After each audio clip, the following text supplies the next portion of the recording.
There are those who are born with the need to fly. Now imagine those same people working their entire lives to become a pilot only to fall short for reasons out of their control. Hello, my name is Brennan Ferris, and I'll be giving you a persuasive speech as to why the pilot pathway needs to be fixed.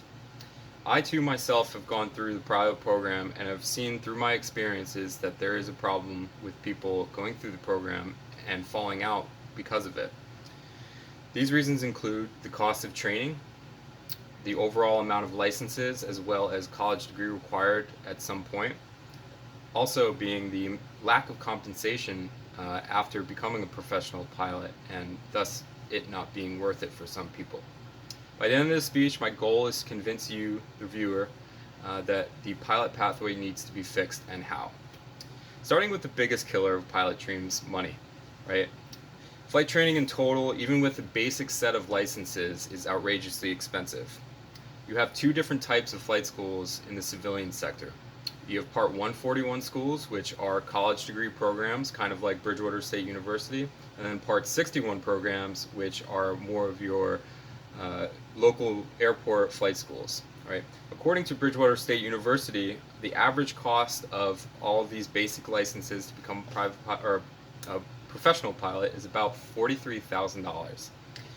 According to flygoodaviation.com, Part 61 school can cost anywhere from $50,000 to $60,000. I don't know about you, but I do not have that outrageous amount of money, nor in most cases are unable to get a loan of that size. And also being that the fact that Part 61 schools aren't approved for government FAFSA loans, thus making it harder for people who want to become pilots to get those private loans. I know that maintaining aircraft and paying instructors is very expensive. My solution to this problem is not to change the cost of flight training, because as I know, it is very expensive to pay for those types of things. My goal is only to create more pathways for paying for it, right? That includes allowing for FAFSA to pay for these Part 61 schools, as well as creating more grants and scholarships from airlines, for example, that they have, because they do have those, but they lack greatly in the amount of numbers that they give out. Another thing that I also believe needs to be pushed out is with flight schools is that they do not push that you can fly with another student for time building. This can cut your time building cost in half. With all these reasons, I hope to cut the cost of flight training greatly.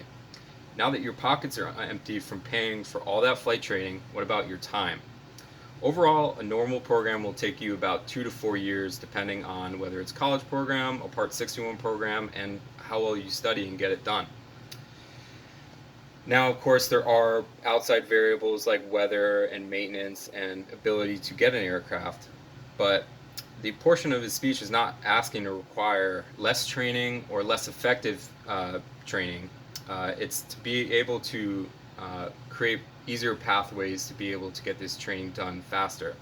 The big time killer being that for when you get to those big airlines, right, like American or United, you need a college degree. According to newamerica.org, British Airways, Emirates, among others, do not require a college degree. It is mainly an American thing. Meanwhile, in the United States, Southwest, United, and even Spirit Airlines, as much as we think it's a bad airline, requires a college degree, as well as FedEx and UPS, and well, the European equivalent, DHL, does not. In my opinion, seeing as most world airlines and carriers do not require a college degree, a person will save not only time and money if these airlines do not ask for a college degree anymore. Now that your time and money is gone, is all this sacrifice worth it by the end of your flight training? All first jobs after college or a starting job, whether it's in a trade, are pretty rough. They don't pay very well. But most common first job for pilots is a flight instructor. And to be honest, it's even worse than most starting jobs.